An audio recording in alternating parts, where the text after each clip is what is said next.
vocês.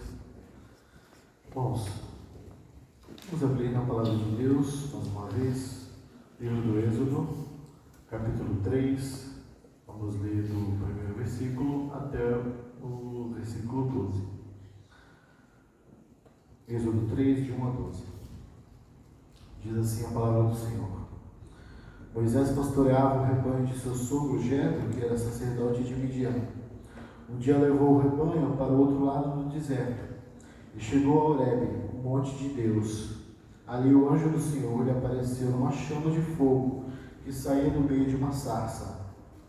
Moisés viu que, embora a sarça estivesse em chamas, não era consumida pelo fogo. Que impressionante, pensou. Por que a sarça não se queima?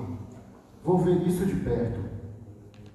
O Senhor viu que ele se aproximava para observar, e então, do meio da sarça, Deus o chamou. Moisés, Moisés, eis-me aqui, respondeu ele. Então disse Deus, não se aproxime, tire as sandálias dos pés, pois o lugar em que você está é terra santa. Disse ainda, eu sou o Deus de seu pai, o Deus de Abraão, o Deus de Isaque, o Deus de Jacó.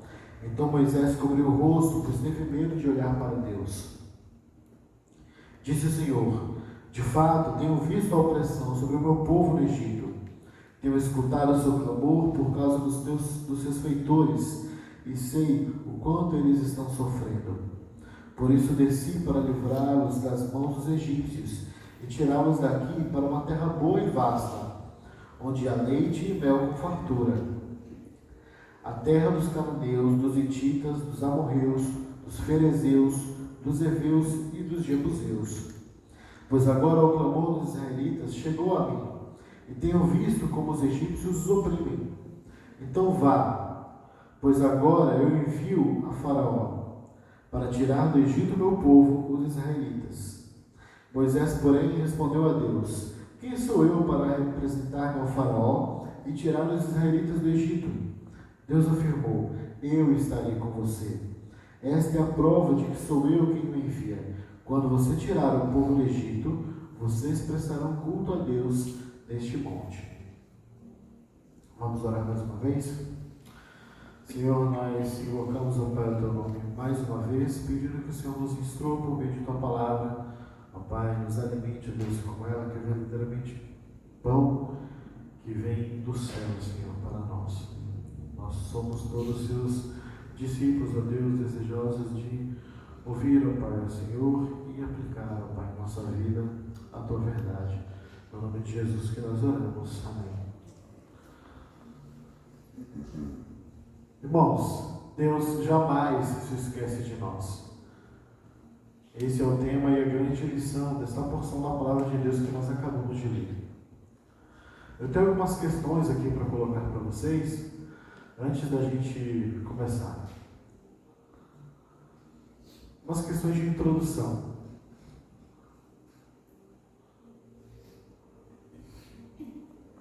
Quanto tempo você acha que pode durar uma longa espera? Por quanto tempo você esperaria pela realização de um desejo, de um sonho? Essa forma da gente de lidar com o tempo é uma coisa muito complicada. Imagine você esperar 400 anos para ter uma promessa feita para a sua vida cumprida.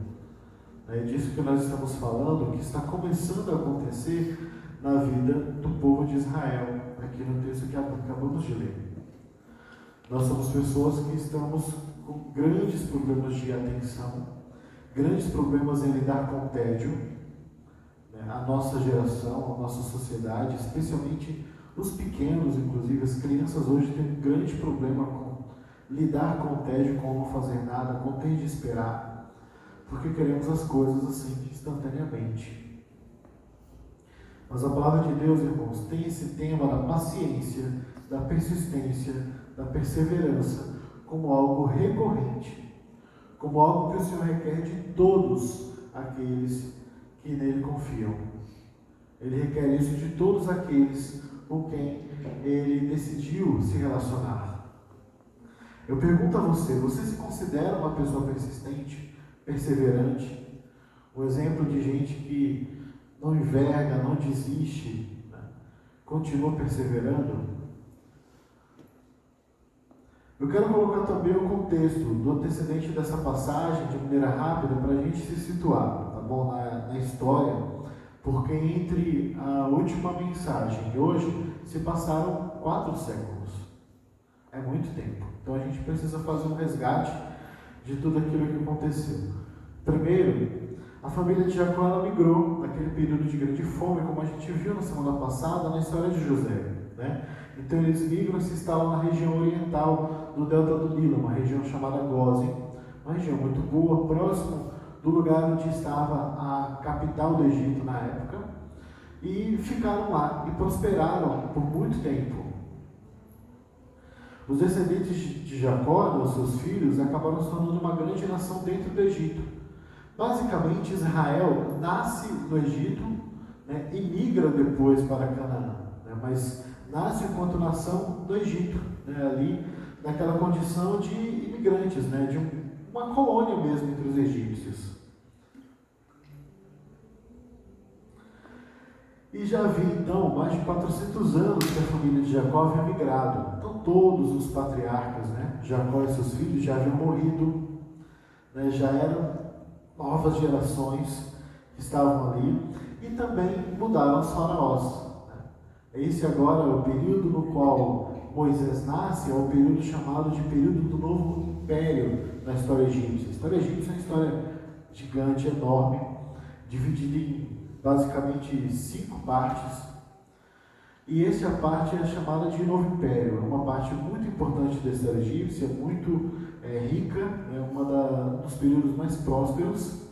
E o faraó que sobe naquele momento, particularmente o faraó da época em que Moisés nasce, é um faraó que o próprio Moisés, enquanto o narrador do nosso texto aqui, o escritor, ele fala, este faraó não conhecia José.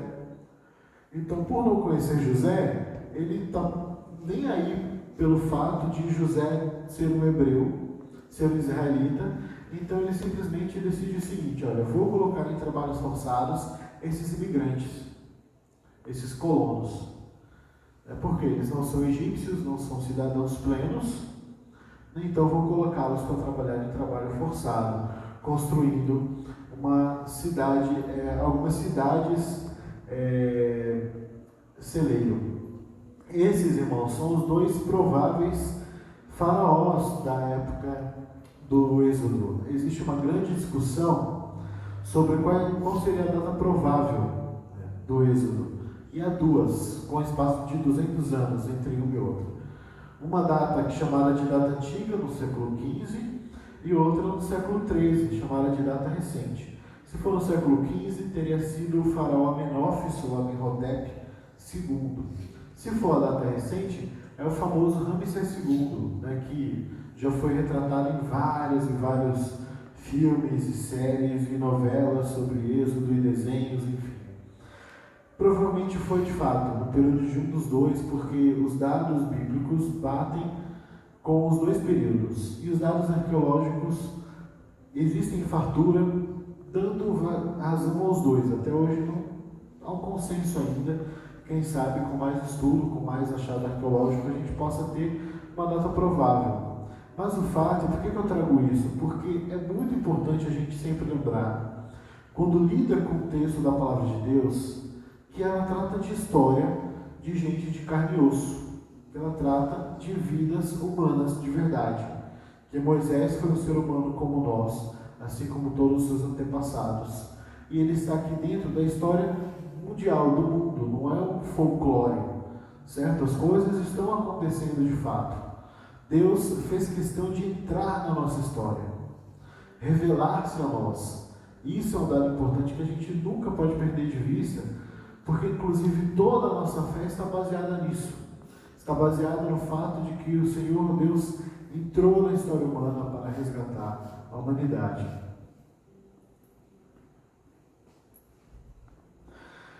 E os israelitas, por conta da opressão dos últimos faraós, começaram a clamar por libertação, né, daquele regime de escravidão. Eles eram obrigados, e aqui Êxodo cita duas cidades, as quais eles estavam obrigados a trabalhar na construção, as cidades de Pitom e Ramsés. E isso era um período muito ruim. E aí tem a história do próprio Moisés. Moisés era descendente de Levi, ele foi salvo das águas, uma história bastante interessante e muito engenhosa. E fruto do gênio da sua irmã era muito inteligente, muito hábil, Miriam, ou Maria, depende da tradução, se ela for mais antiga. E ele é adotado pela filha de Faraó, por uma princesa, que por si só isso não daria a ele grande status do ponto de vista de ser alguém que poderia assumir o trono, qualquer coisa nesse sentido. Mas deu a Moisés a possibilidade dele ter sido criado dentro da corte e ter sido educado, como a própria palavra de Deus fala, em toda a arte egípcia, ou seja, em toda a ciência egípcia. O Egito era simplesmente o povo mais avançado da época. Então Moisés teve de fato uma educação muito esmerada, a melhor possível que se podia ter naquele período. Ele mata um egípcio, uma morte em legítima defesa, digamos assim. Ele mata alguém que está violentando outra pessoa, e ele mata por impulso. Claro que isso não justifica, e o próprio Moisés foge porque sabe que cometeu um crime. E ele vai para Midian, onde ele se casa com Zípora, a filha de um sacerdote daquela região, chamado Reuel, mas também chamado de Jetro. E lá ele se torna pastor do seu sogro, funcionário do seu sogro. E vive então cerca de 40 anos em exílio. Pronto, é nesse período que nós estamos. Esse é o período que nos encontramos agora, na nossa passagem. Moisés está então há 40 anos, vivendo sua vida, seus filhos nasceram, ele está vivendo lá muito bem como um exilado, não tem perspectiva de salvar ninguém, de ser líder de nenhuma nação. E é interessante como na palavra de Deus, Deus chama pessoas assim, que não tem pretensão alguma de ser nada, e os coloca para serem parte da sua obra de salvação. Vamos então aos 4 motivos pelos quais nós podemos ter toda a certeza que o Senhor jamais se esquece de nós. Vamos ao primeiro deles. E o primeiro é o seguinte: Ele mesmo, o Senhor, vem ao nosso encontro. Horebe é identificado como o monte de Deus por tudo aquilo que ainda vai acontecer nesse lugar. E é o lugar onde Moisés aqui se encontra. Moisés está ali pastoreando o rebanho do seu sogro, quando de repente aparece o anjo do Senhor. E anjo do Senhor, irmãos, aí é uma palavra, é um termo muito especial. Eu quero que vocês se atentem a isso quando vocês lerem a palavra de Deus na sua casa. Quando o anjo do Senhor aparecer deste jeito, com A maiúsculo, e o Senhor escrito desta maneira, também em letras maiúsculas, ou em versalete, com as minúsculas em formato de maiúscula, é uma indicação de que ali não é um mero anjo, não é apenas um anjo ministrador de Deus, como o anjo Gabriel, como o arcanjo Miguel, não é. Esse anjo aqui é no sentido de aparência, a aparência do Senhor, a manifestação do Senhor. Então foi o próprio Deus que se apresentou a Moisés do meio da sarça pegando fogo, mas que não se consumia. Moisés se aproxima porque o que ele vê é bastante maravilhoso, ele fica muito encantado com aquilo, muito surpreendido, e ali era o próprio Senhor que estava falando com ele. A gente vai voltar inclusive a esse termo ainda no final da nossa mensagem, mas guarda isso, quando você vê esse termo, anjo do Senhor com A maiúsculo, é o próprio Deus que está aparecendo. A isso nós chamamos de teofania, ou seja, quando Deus aparece de maneira visível para os seres humanos. Teofania. E o que é que nós aprendemos então deste primeiro ponto, dessa primeira razão pela qual nós podemos dizer que o Senhor não se esquece de nós jamais? A primeira é de que nós devemos ter então temor, porque o Senhor existe. E o Senhor fala conosco, muitas vezes, de maneira surpreendente. Tenha temor, aproximar-se de Deus deve nos inspirar cuidado e assombro. Ele vem ao nosso encontro, mas isso não é trivial. Deus não é um colega, sabe? Deus não é um ser humano, Ele é santo.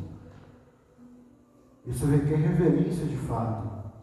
Requer aquilo que a gente viu semana passada, falando sobre temor, semana passada mesmo, do grupo sobre o significado do casamento, sobre o que significa temor do Senhor. E temor do Senhor é isto: é assombro, é maravilhamento, é reverência pela majestade de Deus. Não é um medo como se você tem medo de um monstro, de um bicho, de um animal, percebe? Mas é um assombro, uma admiração, e isso você não pode perder de vista jamais, porque o Senhor, Ele se aproxima de você, Ele sabe quem você é, Ele vai falar contigo. Você precisa ter temor na hora de se aproximar dEle. A segunda razão é que Ele também jamais se esquece da aliança que Ele mesmo celebrou conosco. E esse é um ponto muito importante aqui nessa narrativa, e um ponto muito importante aqui para nós, porque nós costumamos esquecer os compromissos que assumimos. Um costume que eu acho muito engraçado, acho que é do Brasil como um todo, é da gente marcar uma coisa com alguém, sei lá, com o espaço de um mês, mas na semana ou na véspera você precisa ligar para confirmar, né? Porque senão a pessoa esquece, coloca outra coisa na agenda. Eu particularmente tenho muita dificuldade com isso, eu acho isso muito estranho, porque se você marcar uma coisa comigo daqui a um mês, daqui a um ano, está marcado, gente. A não ser que aconteça tipo, um velório, né, um acidente, cara, fulano morreu, aí não pôde estar aqui, aí tudo bem, mas não sendo uma coisa assim drástica, né, deixa, está marcado. Mas a gente tem isso por quê? Porque a gente esquece os compromissos. Olha, triste coisa é pai prometer coisa a filho e não cumprir. Nossa, isso é ruim, viu? Porque criança lembra, cara. Criança leva a sério a palavra. E a gente devia ser assim também. Não à toa o Senhor nos diz que nós deveríamos agir como crianças no reino de Deus. Não porque crianças são santas, mas porque crianças são verdadeiras. Crianças são sinceras. Crianças se entregam de fato. Elas acreditam. E nós deveríamos ser assim. Por exemplo, sinceros e verdadeiros uns com os outros. O Senhor não é como o homem que mente. Não é como o homem que se esquece, não é como o homem que se arrepende. Ele lembra de todos os compromissos que assumiu conosco. Ele lembrava de todos os compromissos que havia assumido com Moisés. Ele sabia a identidade de Moisés, quem ele era. Sabia que ele havia fugido, que ele havia feito de errado, toda a sua história. E ele sabia também que ele pertencia ao povo no qual o próprio o próprio Senhor havia firmado uma aliança. E naquele lugar que o Senhor chama de Terra Santa, porque é terra de manifestação de Deus, onde Deus está presente, irmãos, em Terra Santa. Onde o nome de Deus é invocado é Terra Santa. Se na tua casa o nome de Deus é invocado, tua casa é uma Terra Santa. Percebe? Não é uma questão de um local mais sagrado do que outro. Onde o Senhor é invocado é Terra Santa, lugar de retirar sandálias, ou seja, de não trazer impurezas. Vocês sabem bem disso porque tem esse costume de tirar o calçado antes de entrar dentro de casa, para não levar impurezas para dentro de casa. E o Senhor está, na verdade, ensinando isso para Moisés. Não leve impurezas. Apresente-se puro diante de Deus. Ele tinha também que revelar a sua própria identidade a Moisés. Mais adiante, nesse mesmo texto, na continuidade dessa história, Deus vai revelar inclusive o seu nome pessoal a Moisés. Ele vai dizer qual é o nome, porque Moisés vai perguntar assim: eu vou em nome de quem? Ok, o Senhor é o Deus dos nossos pais, em quem eles confiam, eles oram ao Senhor, chorando dia e noite porque querem libertação, mas em nome de quem eu vou? Nome é uma coisa importante. E também era uma tentativa de Moisés de tentar dominar a situação. Mas o Senhor revela o seu nome a Moisés. E aqui, antes de revelar o nome pessoal, ele primeiro lembra a Moisés que ele é o Deus da aliança. o Deus que celebrou uma aliança com seus pais. Aí ele diz de maneira muito pessoal, vendo como ele conhece Moisés: eu sou o Deus do seu pai, eu sou o Deus de Abraão, de Isaac, de Jacó. Eu não esqueci o que se passou durante esses 4 séculos. O Senhor está dizendo isso para ele.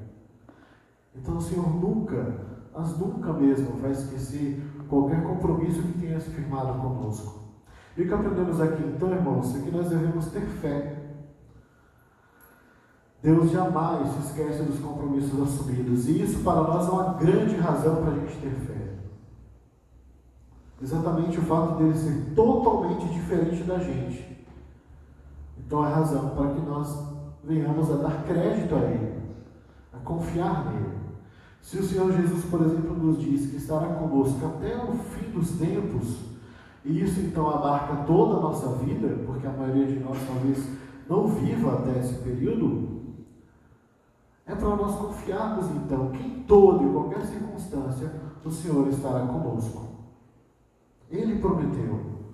Não importa se o período está ruim, se está bom, se as coisas vão indo bem ou vão indo mal, Ele estará conosco. Assim como também Ele prometeu que nos mandaria um Consolador, também prometeu que nos daria a palavra certa na hora de ter que confessá-lo.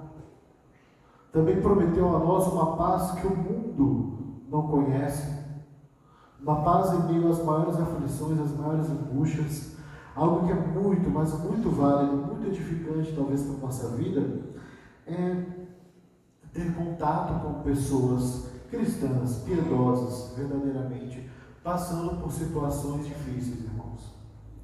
E contemplarmos a paz como elas manifestam, a paz que elas experimentam.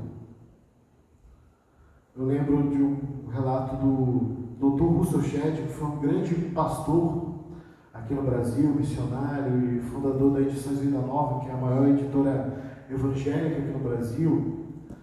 Ele tem uma grande história de contribuição à igreja brasileira, e ele no final da vida teve isso, ficou muito, mas muito doente mesmo, mas tinha uma fé inabalável, e na qual ele aprendia que mesmo todas aquelas dores decorrentes da doença que ele passava, era na verdade o tratamento de Deus para que ele desmamasse do mundo, para que ele começasse a se preparar a tirar todo e qualquer gosto que tinha ainda por esta parte da existência.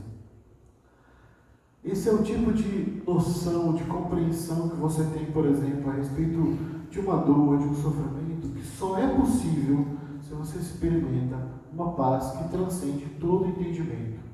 Jesus prometeu essa paz para aquele que crê nele, e Ele é fiel para cumprir. Se nós tivermos fé, experimentaremos essas coisas. Não, o Senhor não nos prometeu uma vida sem problemas, irmãos. Não é esse o caso. A gente viu, por exemplo, ao longo da história dos patriarcas, que o que eles mais tiveram ao longo da vida foram problemas. Problemas criados pelos outros, problemas criados por eles mesmos. Mas tiveram problemas. E o pior, os problemas criados por eles mesmos, Deus deixava eles colherem o que plantavam. Não fazia por menos. Curiosamente, aquele que Deus escolheu, Jacó, foi quem mais apanhou de Deus. Esaú não apanhou nada, né? Passou a vida ileso. Daqueles que a gente olha e tem inveja, né? Pô, não acontece nada com fulano, tudo ele está bem, né? Jacó poderia até pensar nisso, que a troca, a venda da bênção não teria dado muito certo. Mas não é verdade. Mas aquilo que o Senhor promete de fato, Ele cumpre. Então nós devemos ter fé. Devemos ter fé porque Ele não é como nós. Ele não esquece dos compromissos, não precisa ser lembrado na véspera. A terceira razão é essa: Ele nos ouve e atende ao nosso clamor, porque por conta dele ter assumido uma aliança conosco, ter celebrado conosco um pacto, Ele está disposto a se relacionar com a gente. Então, dessa forma, o Senhor Jesus nos ensina: tudo que vocês pedirem em oração, meu Pai vai atender, meu Pai vai ouvir e vai responder. Ele não está dizendo que Ele vai atender do jeito que você quer, mas está dizendo uma coisa, que olha, se você está preparado por resposta de oração, cara, se prepare, porque você vai ter. Ele vai responder. Na verdade, muitas vezes, inclusive, o Senhor, quando responde, nos assombra, porque a gente não espera que Ele vai responder de fato. Mas Ele responde orações. Ele responde clamores. Este é um pedido, uma ordem, algo que o Senhor Jesus fala muito aos seus discípulos. Peçam em oração. Tudo aquilo que está no coração de vocês, derrame diante de Deus. Toda dor, toda mágoa e todo pedido, pode ser o pedido mais simples. Meu pastor em Aracaju, ele disse que ele aprendeu uma coisa, aprendeu a orar em toda e qualquer circunstância. Até por uma vaga de estacionamento no shopping. Ele ora. Senhor, dá aquela vaga. Se não der, porque Deus não quis. Mas por que eu não vou pedir? Até isso eu peço. Quanto mais outras coisas, quanto mais paz em aflições, quanto mais segurança numa viagem, quanto mais pedir pela saúde dos meus filhos, pedir pelo casamento, pedir pela igreja, pelo crescimento, pela saúde espiritual dos irmãos. Irmãos, peçam por tudo. Agradeçam também, lembrem. Mas esse pedido especial, particularmente nesta passagem, nos ensina a clamar a Deus. É por isso que nós, como evangélicos, como protestantes, temos essa vantagem, digamos assim, de compreender que nós nem precisamos de mediadores para falar com o Criador. Porque o próprio Filho de Deus é nosso mediador e nos basta. Ele nos deu essa ousadia. Nós não merecemos, não. Mas Ele nos deu essa ousadia, essa liberdade, essa possibilidade de falar Abba Pai, como a gente acabou de cantar. De clamar a Deus como Pai. Jesus ensinou seus discípulos a chamar Deus assim. Aqui com Moisés já é o germe disso, Porque o Senhor mostrando a Moisés que ele ouve as orações, que ele ouviu o clamor do povo, não passou ileso. A palavra de Deus também nos diz que o clamor do oprimido, do pobre, do que sofre, é ouvido por Deus. Aquele povo estava sofrendo e ia ter a resposta que precisava.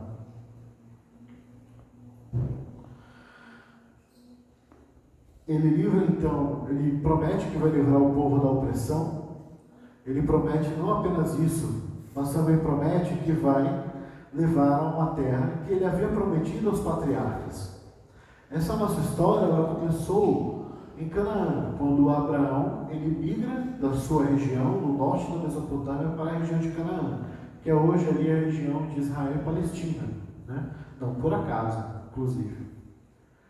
E de lá eles têm que migrar, como a gente acabou de ver, ao Egito. E o Senhor não esquece que a promessa está vinculada àquela terra. E eles vão voltar para aquela terra. E essa terra tem uma característica. Ela emana leite e mel. Ela é uma terra próspera. E o mel aqui, irmãos, não é mel de abelha, mas é mel de tamareira, mel de tâmara. A tâmara é muito doce. E ela era a fonte de açúcar daquele período, daquela região. E o que ele está indicando é que, olha, vocês vão para uma terra próspera, vão sair da condição de escravos de um grande império para se tornarem prósperos na terra que eu te dei, a terra que eu prometi aos teus pais. O Senhor não esquece de fato das suas alianças. Ele de fato não esquece dos seus compromissos e muito menos ele se esquece das pessoas com quem ele firmou o compromisso. E o que nós aprendemos aqui então? A verdade que aprendemos é que nós então devemos persistir em oração. Persista. A oração do justo pode ir muito em seus efeitos. E um coração contrito, um coração sincero, um coração humilde diante de Deus, irmãos, ele jamais rejeita. Jamais rejeita. Esse Salmo 51 é o salmo de confissão de Davi. Davi confessando o seu grande pecado. E ele experimentou isso. Que você pode ter cometido o pecado mais horrível. Pode ter feito a pior coisa. Se você se achega a Deus contrito, arrependido dos seus pecados, triste por ele e sincero, o Senhor jamais te rejeita. Devemos sempre imitar o publicano na hora de orar, reconhecendo a nossa indignidade, mas não deixando de, aquilo que muitos evangélicos gostam de falar, né, de tomar posse da ousadia que o Senhor nos dá de chegar em oração em nome de Jesus, mas reconhecendo de fato que nós somos. A última das razões é que Ele nos coloca também dentro do seu plano de redenção. Ele não apenas nos salva, ouve o nosso clamor, firma conosco uma aliança, mas é o que Ele está fazendo com Moisés. Ele promete a Moisés então que vai livrar o povo. Esse é o plano agora. Este é o momento, olha, precisamos tirar o povo daqui do Egito e colocá-lo dentro da terra que eu havia prometido a Abraão e aos seus filhos. Vou cumprir aquilo que eu havia prometido. Uma promessa aqui já estava cumprida: fazer dos filhos de Jacó, dos filhos de Israel, uma grande nação. Eles agora já eram. Foram ali gestados no Egito. Mas agora precisavam assumir a terra. Porque tudo isso, na verdade, irmãos, está simbolizando uma nação de Israel muito maior que eles não imaginavam. E uma terra muito maior também que eles não imaginavam. Mas o que é muito interessante é que o Senhor não faz isso só, quando Ele bem poderia. O Senhor poderia descer, como Ele desceu para falar com Moisés, e Ele mesmo destruir Faraó, acabar com o Faraó, acabar com todo aquele esquema de opressão com relação aos imigrantes hebreus, mas Ele não faz assim. O que Ele faz é chamar pessoas, né, para serem seus parceiros, pessoas que não têm poder algum. Por isso que é muito interessante como que Moisés, ele de fato reconhece que a sua escolha não é razoável no sentido humano, não é lógico, porque ele estava fugindo como criminoso, né? E ele não tinha nenhuma legitimidade ainda sobre o povo de Israel, sobre os israelitas, para que reconhecessem nele um líder. E um líder precisa de legitimidade. Mas qual é a chancela, qual é a garantia que o Senhor dá, a qualificação para que ele pudesse enfrentar Faraó e liderar o povo? Eu serei contigo. Irmãos, o Senhor nos chama para uma obra muito maior do que qualquer coisa que a gente venha fazer na vida. Muito maior do que a sua carreira profissional.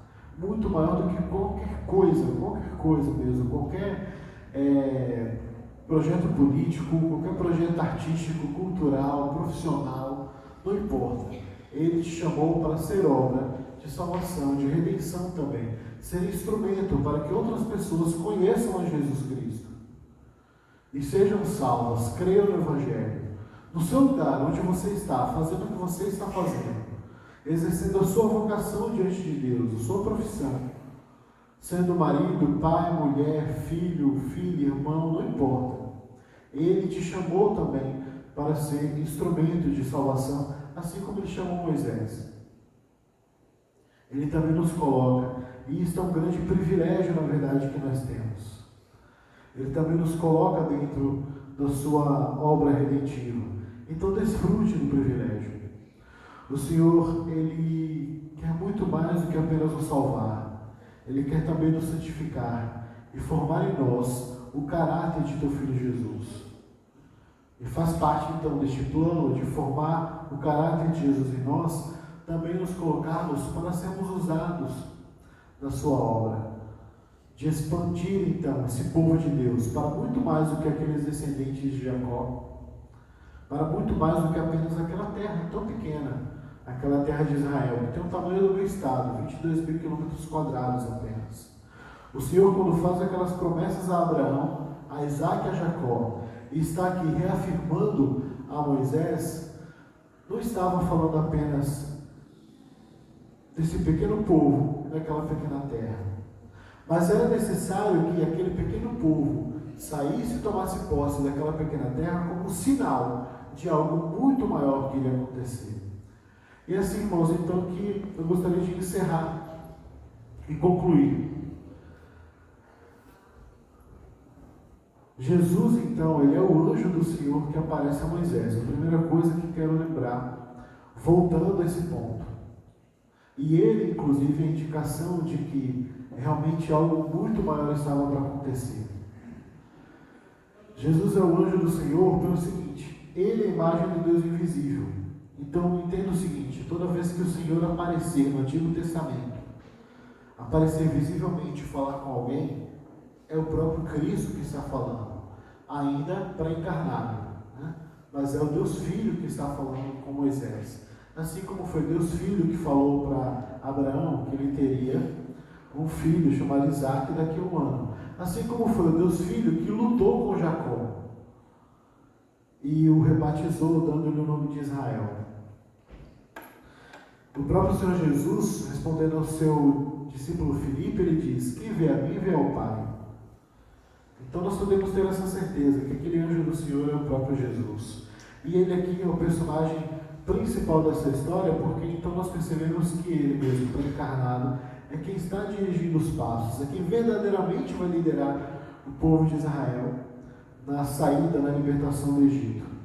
E aqui eu quero concluir com essa reflexão, irmãos. Pensa o seguinte, que a cruz do Calvário ocorreu mais de 2000 anos depois da promessa feita a Abraão, mais de 1500 anos após o Êxodo, pelo menos, mais de 1000 anos depois de Davi fazer uma promessa, receber uma promessa de Deus, e mais de cerca de 400 anos depois do exílio da Babilônia.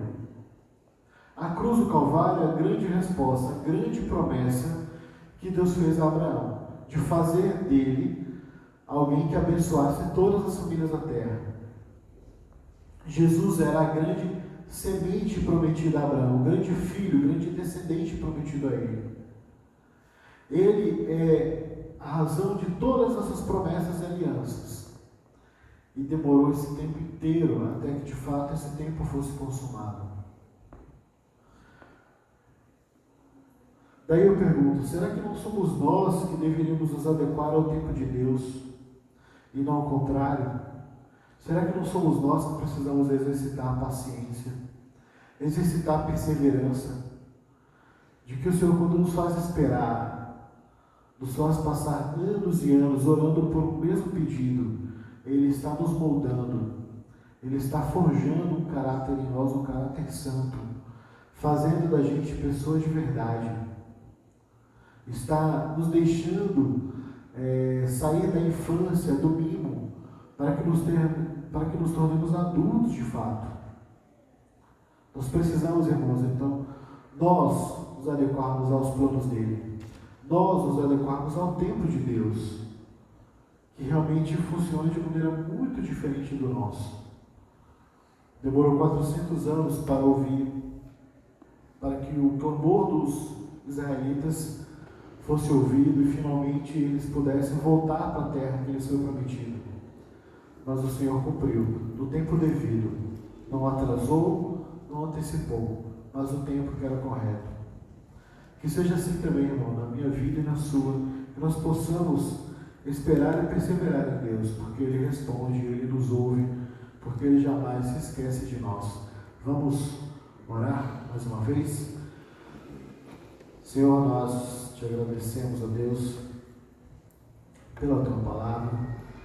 Te agradecemos, ó Deus, sobretudo porque o Senhor não esquece de nós, porque todos os compromissos que o Senhor firmou conosco, eles estão de pé, porque o Senhor não dá para trás, o Senhor não desiste, o Senhor não desistiu de nós, o Senhor não esquece, ó Pai, de nós, sabe o nosso nome, conhece a nossa história, mesmo assim nos ama, ó Deus, e nos chamou para participar do Teu plano, ó Pai, de redenção.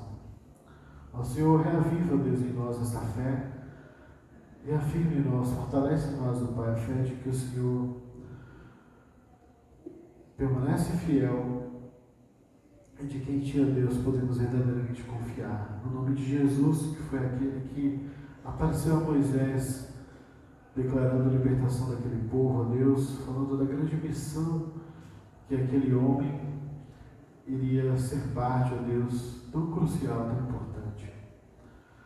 Ó Pai, no nome desse mesmo Jesus que nós oramos, crendo, ó Deus, que as Tuas promessas, ó Pai, são o motivo pelo qual nós podemos ter esperança dia após dia. Amém. Vamos cantar?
Vamos fazer a oração do Pai Nosso, todos juntos.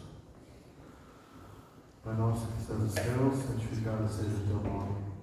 Venha o teu reino, seja feita a tua vontade, assim na terra como no céu. Dá-nos hoje o nosso pão de cada dia. Perdoa as nossas dívidas, assim como perdoamos aos nossos devedores. Não nos deixes cair em tentação, mas livra-nos do mal. Porque o teu reino, o poder e a glória, para sempre. Irmãos, só como aviso, dia 29, próximo sábado, a gente tem a nossa reunião de casais com os casados lá em casa, tá bom? E hoje, depois do almoço, celebrando os jovens, nosso período de estudo no catecismo, tá bom? Que o Senhor abençoe todos, tenham uma boa semana.